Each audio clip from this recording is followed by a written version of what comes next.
Hi everyone, আমি nail artist Sneha. আজকে তোমার সাথে একটা কথা শেয়ার করব, যেটা তোমরাও নিজের লাইফের সাথে 90% রিলেট করতেই পারবে। তুমি makeup artist, nail artist etcetera যাই হও না কেন, কোনো বিজনেসের সাথে অ্যাটাচ থাকলেই তোমার বিজনেসে নজর লাগবেই। এটা হচ্ছে লেখা আছে যে তোমার উন্নতি যেমনি আছে তেমনি নজরেতে তোমার একটু তো অবনতি হবেই।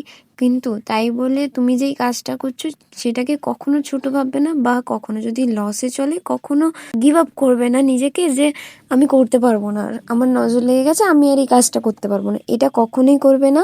আর যেই সব মানুষরা তোমাকে পছন্দ করে না, তোমার কাজেতে নজর দেয়, তোমার মনে হয় নিজে থেকে যে তারাই এইসব করছে, তো তাদের থেকে দূরত্ব মেনটেন করো। এটাই বলবো, এইটুকুই বলবো। এটা যদি তোমরাও রিলেট করে থাকো তোমাদের সাথে, অবশ্যই কমেন্টে জানিও। আর নজর ইজ রিয়েল, এটা তো মানতেই হবে, তাই না? তো keep your distance from those people and keep growing up.